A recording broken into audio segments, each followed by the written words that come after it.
I couldn't help but look at Thomas. His gaze remained on the child, a smile playing at his lips, completely different from his earlier detachment. Nearly a loving father. I was led to the music room, and the moment I pushed open the door, my breath caught. In the center of the room sat a piano. It was the birthday gift my grandfather had won for me at an Italian auction. Inside the lid, a faint scratch was barely visible.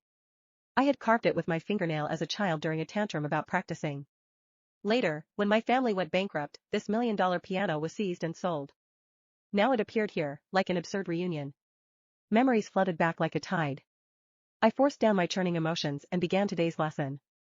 Samuel was cheerful and suddenly looked up at me. Miss Fields, could you play something else?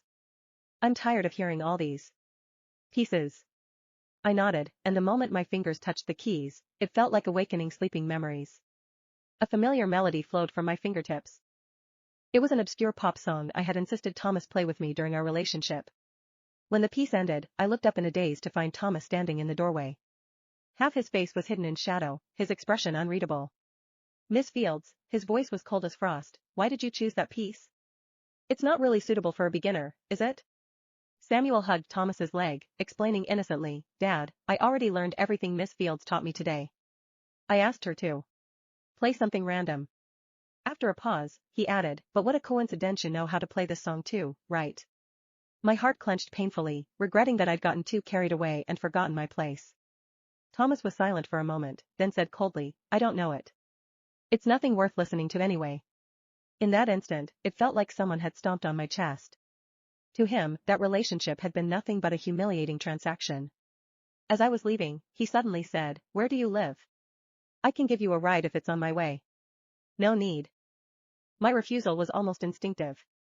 I can get home on my own. He insisted, it's hard to get a cab around here, and it's far from the subway station. I was heading out anyway. With him putting it that way, I had no choice but to get in his car. The car was quiet. He focused on driving while I closed my eyes and pretended to rest.